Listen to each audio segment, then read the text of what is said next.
Diba? Sarap. So, ay, lagyan mo mantika. Sarap pa. Lagyan mo. Okay, lagyan mo. Kain ka. Ay, sarap kumain. Basta sabay tayo. So, buti okay lang sa iyo yung toyo suka o toyo o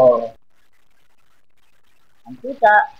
Oo naman. Kasi, pinakain namin. Pag kami walang ulam. Kaya sa ulam. Toyo lang. Parang sa mantika. Kaya nga ito yung pinili. Kasi alam ko na matiisin ka sa buhay. Matyaga. Talagang kahit wala makain, toyo lang at mantika, ayos lang sa'yo. Pero masarap naman. Yung ulam namin. Yung ulam namin. Bata kayo. Ito yung ulam namin. Tapos, pag nag-ano kami, ito nilalagyan namin ng konti ng suka. Ayan. Para masarap siya. Kaya sanay naman ako kumain. Kaya, oh no! Nilito. Sa dami-dami nagtitigang. Alam ko, matiisin ka. Hindi ba? Kaya na. Kaya sabi ko naman, kung ano yung ulam mo, hindi na masarap. Hindi ako masarap. Kayo. So, saan mo masarap? Sabay tayo kumain. Masarap din yan. Para sa akin. Tayo. Sabay lang kumain. Diba?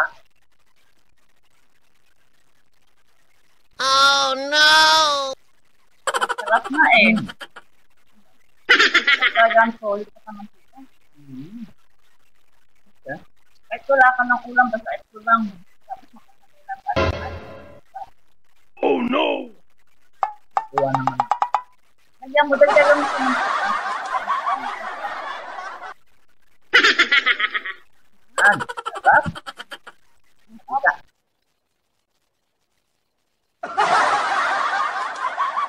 Kumain. wala tayong ulam. Masipag ko. Sabay lang.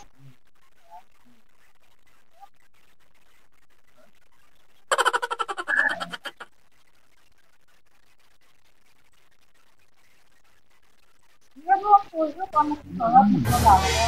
Hindi ka masarap. At na.